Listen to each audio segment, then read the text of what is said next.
rolling deep, never tasting defeat. Dylan calls the plays, yeah, we run the whole South. Keep the Florida Gators name living. What's up, guys? How you doing today? Nice to see you back again, Dylan and Chris. Welcome to your first episode of the SwampCast. What's up, man? How are you guys doing? I'm doing good. How about you, Dylan? I'm doing great. It's good to be back. Congratulations on your second job again one more time. And Chris, Thank you, sir. welcome to the SwampCast, Season 2. Thank you so much. I'm excited and happy to meet Dylan because Carlos has told me a lot of good stuff about you. Well, I appreciate that. We're going to have a good show today. I'm very excited. He's like family. To get it started, while I look up the games, what are your expectations? Both of you can, either one of you can go first. What are your expectations for the Gators football team in 2026? Yeah, if you want to go first, I'll let you go first.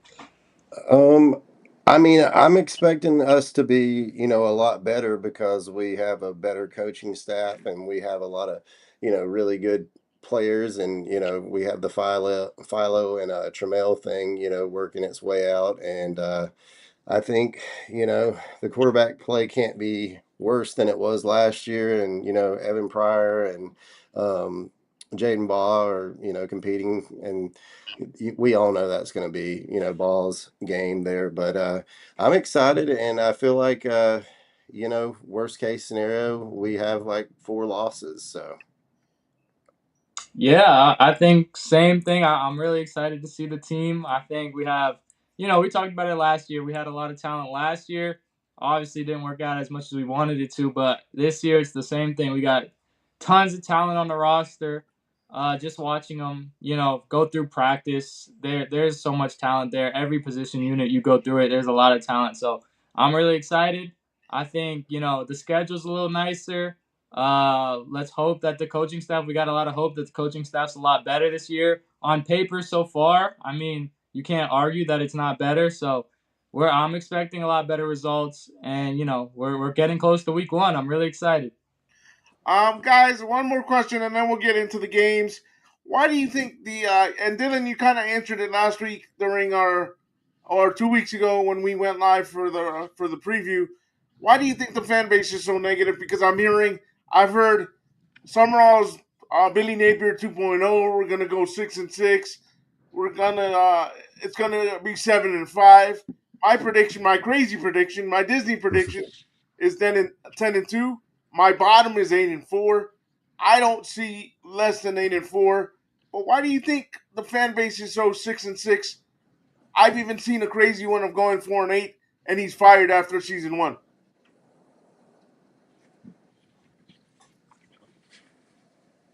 Go ahead, guys.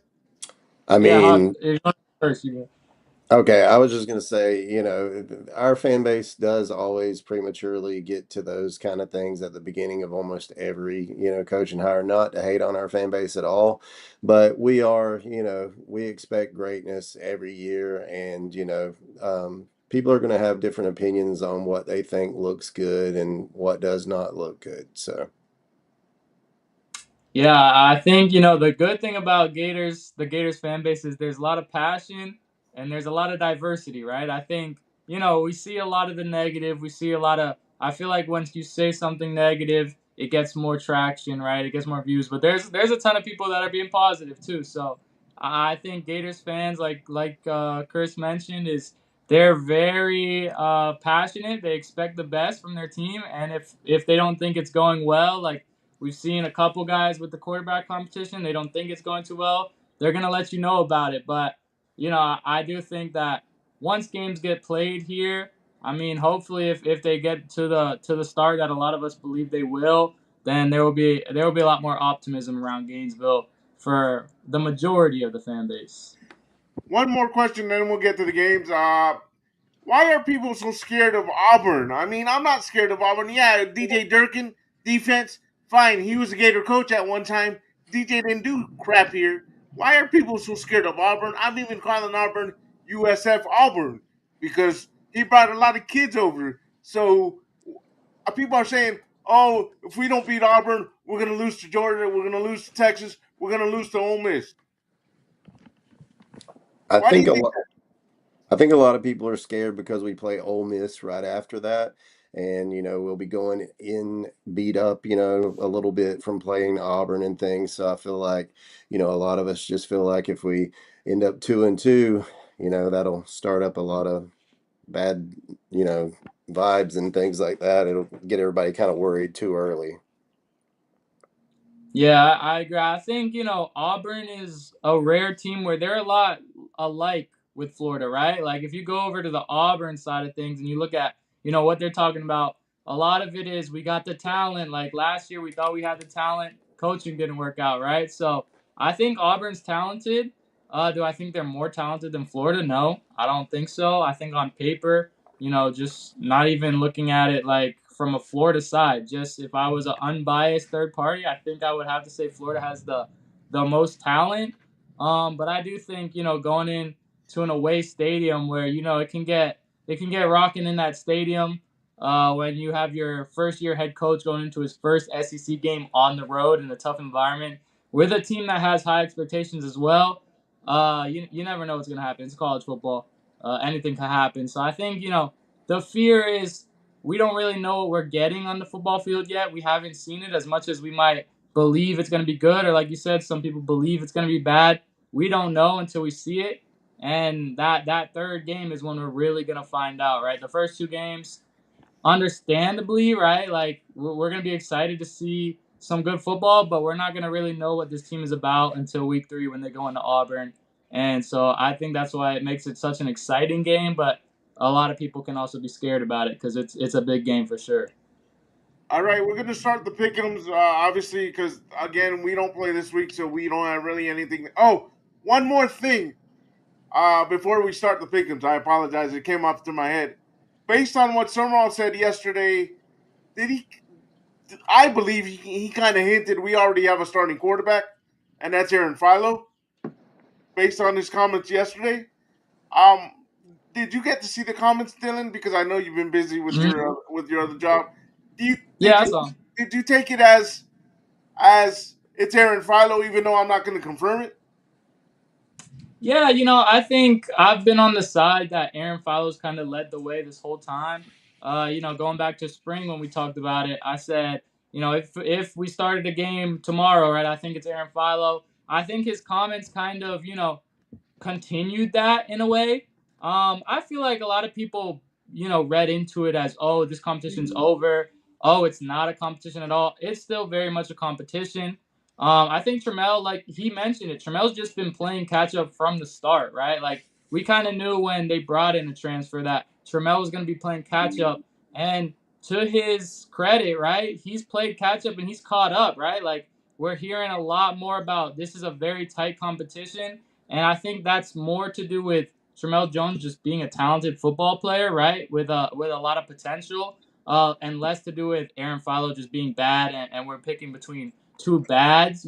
So I think, like you said, I mean, I'm not gonna say that he's decided that it's Aaron Philo, but I do think that for a while now it's been kind of like Aaron Philo's the leader, and the only reason that we're still really talking about this, right, we haven't seen a star yet is just because Trammell Jones has done such a good job at, catching the staff's attention, making them think like, as much as we all know what Trammell Jones is, we've seen him for, a year. He is a redshirt freshman still, right? Like he played 2 games last year. He's a young guy. So for him to be in a competition with a guy that's going into his 4th year under Buster Faulkner, Yeah. 3rd or 4th year under Buster Faulkner, like that's get to his credit a really good thing. But yeah, I do think, looking at it, Aaron Philo's been the leader for a while. So I give the credit to Trammell Jones for making it a competition. Your thoughts, Chris? Um, I agree with what he said, and if you listen closely, and pay attention, and you've been paying attention, prior every year to this type of thing, you did hear that Jones was taking second team reps and things like that, and Philo was taking the first team reps, so that's kind of a hint right there. Normally, Okay, hypothetical, and then we'll get to the picks. Could we see a version of what we saw from Urban Meyer when Tim Tebow and Chris Leak took us on a deep run in year one of Tim Tebow's freshman year? Could we see a version of that, even though a lot of people say if you have two quarterbacks, you have no quarterback, which I'm not of that thought because I was around when Steve Spurrier was in Gainesville, and Steve Spurrier, whether it was he ran the fun and gun, but it could have been three quarterbacks running the fun and gun back then because he didn't care if he didn't have a solidified starter. You're going to see two quarterbacks flipping in and out every series. So could we see a version of Tim Tebow, Chris Leak in 2026, except it's Philo and TJ? Yeah, I think that is something that could happen, right? It's not out the realm of possibilities, but I also feel like, as much as I'm another one who I don't really agree with, if you have two quarterbacks, you have none, right? I think that's kind of been dragged out a lot over the years, right? Like, I understand the sentiment, but if you have two good quarterbacks on your roster, you're not going to be sitting there like, oh man, like we have two good quarterbacks. That sucks, right? Like, you have two good quarterbacks, you have two good quarterbacks, right? So I think that sentiment is kind of dragged out, but in the same way, I do feel like you're doing these kids a disservice if you're going in every game and saying split the reps when both of them need experience, right? Like, neither of these guys, I know Aaron Philo has gotten into some games, a couple more games than Trammell, but neither of them have gotten into the games that you would want from a starting quarterback. So then I think you're kind of hurting yourself, right? If you're like, all right, we have two young guys that need experience. We're not going to give them experience. We're going to make them share experience, right? You're cutting down the snaps. You're cutting down the in-game experience that's super valuable. So, it could happen. It definitely could. But I do think that Sumrall would probably rather just name his guy and go out there with that guy. Now, if that guy doesn't perform, I could definitely see him, making that switch pretty quickly, right? But I think it's definitely going to come down to, like, let's name a guy, let's let him go out there, have control of the offense, and if things go wrong, right, we can change it up. But it's tough to be switching quarterbacks when neither of them have even had experience, right? Your thoughts, Chris, and then we'll Uh, get to the pickums. Again, he nails them every time. But I do believe that we're going to be, such a run-based team, that part is going to play into it as well. I think we're going to run the ball a lot. And, you might even see some Jaden Ball out of the Wildcat. So, whichever way it ends up going, if it ends up being Jones or Philo, which I'm pretty sure we all are sold on it being Philo at this point.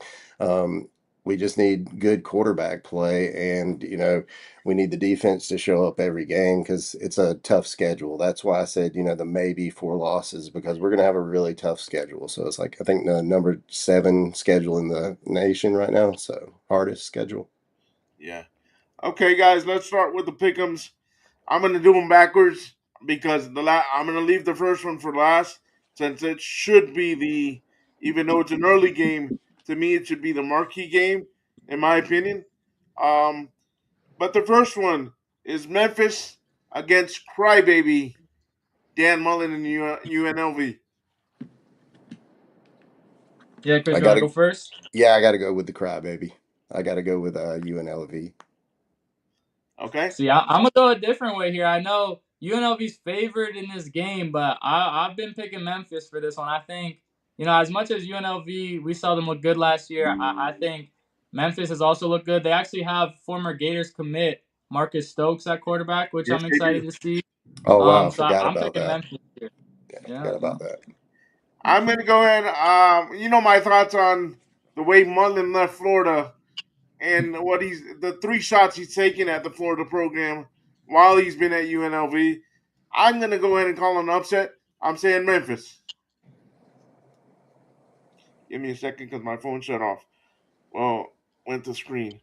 The next Dylan's second favorite team, uh, Hawaii against Stanford. Go ahead, Chris. I hate it Hawaii against Stanford.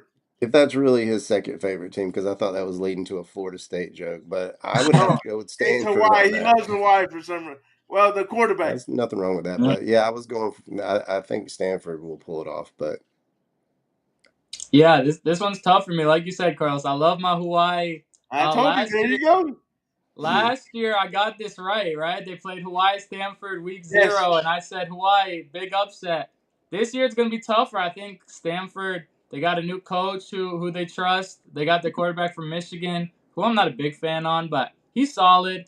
I like their running back Michael Ford, but I'm still going with my Hawaii guys. I think Hawaii's missing their wide receiver one, so it's gonna be tough. But I still think Hawaii gets it done.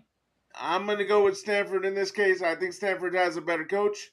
Mm. So last year I picked Stanford and I choked on it, which Dylan beat me by 10 games last year. But we do this for fun and games. But I'm going to go Stanford like I did last year. And the game number 3, New Mexico State against the Florida State Seminoles. I would love for New Mexico State to pull that off, but Florida State is going to win that game, unfortunately. Yeah, I agree. Sadly, I think it's gonna be a tough to envision a world where FSU doesn't win this one. Yeah, I have to go with FSU. Um, Sacramento State at Michigan, if I read it correctly. Yeah. Yep. Definitely got to go with Michigan on that one. Yeah, I agree. I love the higher Michigan made, so I'm going with Michigan as well. I'm going with Michigan too. Next one, and I have a special place in my heart for Jacksonville State because we got a couple players from Jacksonville State. So North Dakota State and Jacksonville State. Well, since you have a special place in your heart for them, I have a special place since they beat Florida State. So I'm going to go with Jacksonville State.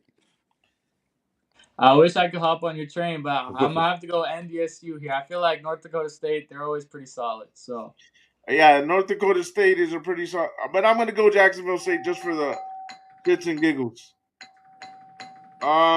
Next game, North Carolina State. North Carolina State at Virginia, and we have a dog going wild. dog going wild over here. He heard the doorbell ring, and now he's gone. It's all right. Yeah. North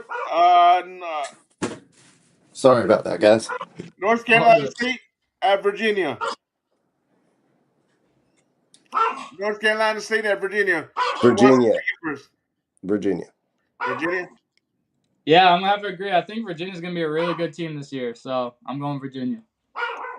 Virginia. I agree with you guys. I'm going to go Virginia on that one. Next one, San Jose State at USC. Dylan's USC. run is going crazy. Yeah, He's going USC. crazy back there. Just ignore That's him all good. back here. My doorbell Yeah, was I'm gonna just go going with crazy. USC So. too. I think San Diego State or San Jose State lost their starting quarterback to Duke. Yes, they And did. USC is just a really good team. So give me USC. I'm going USC. Also, there's nothing to say there. And marquee game, marquee matchup for the week of week 0. North Carolina and Belichick versus TCU. Yeah, with Bill Belichick being there and everything, I was thinking he was going to do something, but last year I was completely wrong about that. But I'm going to have to give him a shot in this one, and I'm going to take him this time. I think he turns it around maybe year 2. Oh, and by the way, his son is out. We don't know when he's coming back. He's not going to be the DC for a little while. Yeah, I saw that. I'm actually gonna go with North Carolina here too. I think it's a kind of a big upset.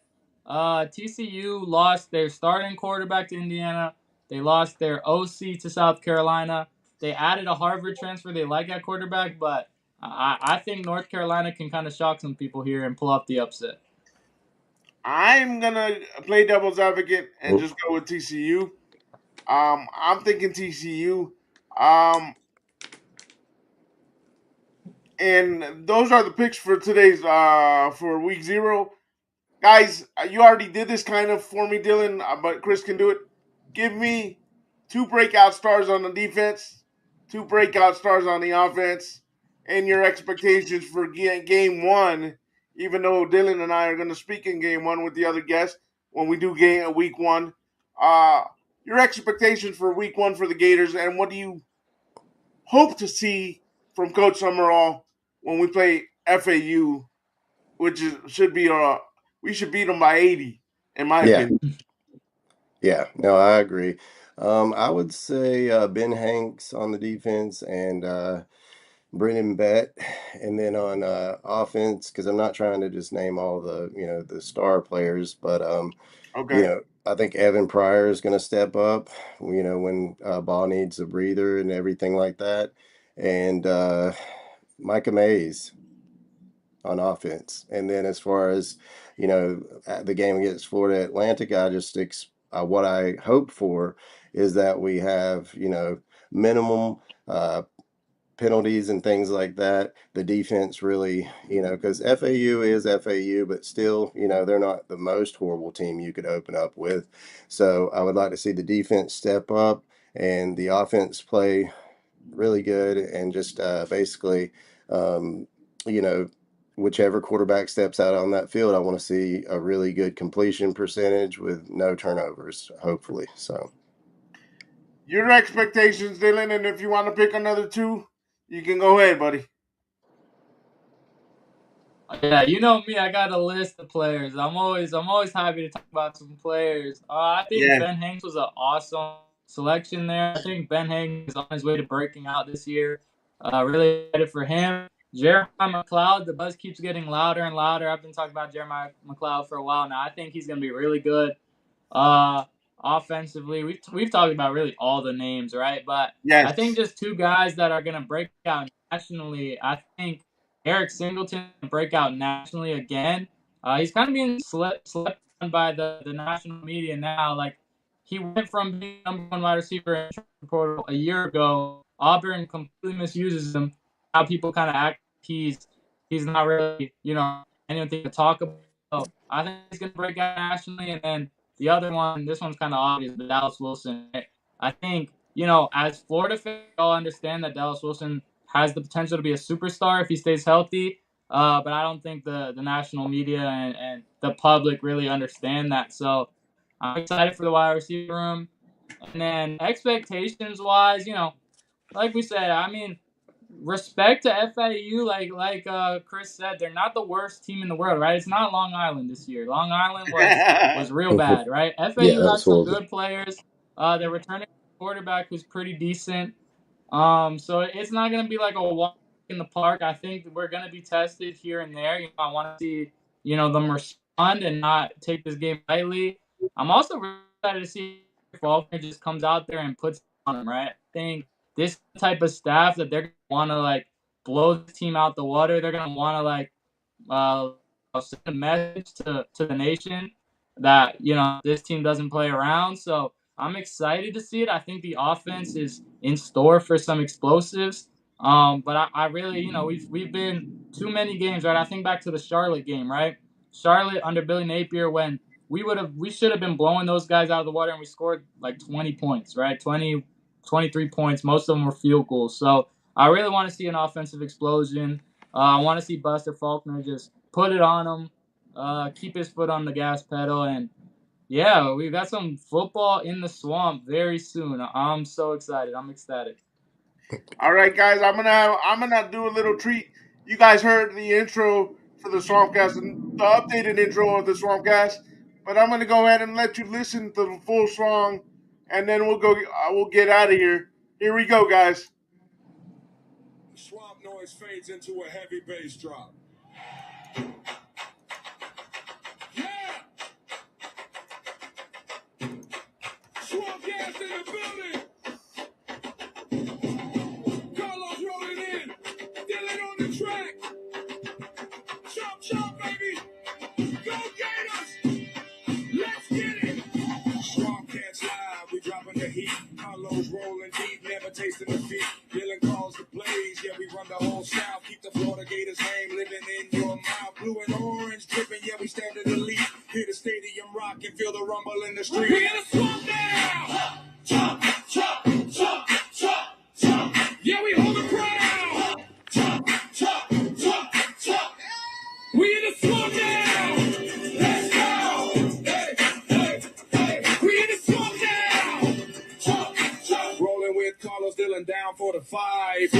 Gators shining bright in the night. SwampCast out, Carlos, Dylan making history. Go Gators, Chomp, baby, that's the victory. Blue and orange on us, we don't fade, we stay loud. Every step in the tunnel got the whole town proud. We in the swamp now. Let's go. Hey. We in the swamp now. Rolling with Carlos, Dylan down for the fight. Florida Gators shining bright in the night. SwampCast out, Carlos, Dylan making history. Go Gators. Jump. Guys, I have a special guest coming for Georgia Week, and that's Uncle Lou. I'm in the talks with Uncle Lou to come on the show. And guys, where can they find you, Dylan? Where can they find you, Christopher? Yeah, you can find me on my Twitter right down below. Find me on Gators on Sports Illustrated. Check out my work.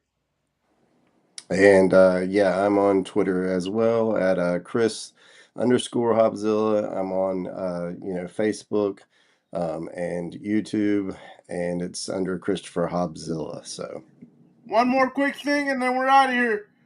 Chris and I are going to start a brand new YouTube channel called The Swamp Bros. We're going to have special guests. We're going to interview recruits. Our first episode is August 26th. And like always, stay positive, stay on your grind, and go Gators. Peace. go Gators, go Gators. Carlos rolling in, Dylan on the track. Chomp, baby. Go Gators. Let's get it. SwampCast live, we dropping the heat. Carlos rolling deep, never tasting defeat. Dylan calls the plays, yeah, we run the whole South. Keep the Florida Gators name living.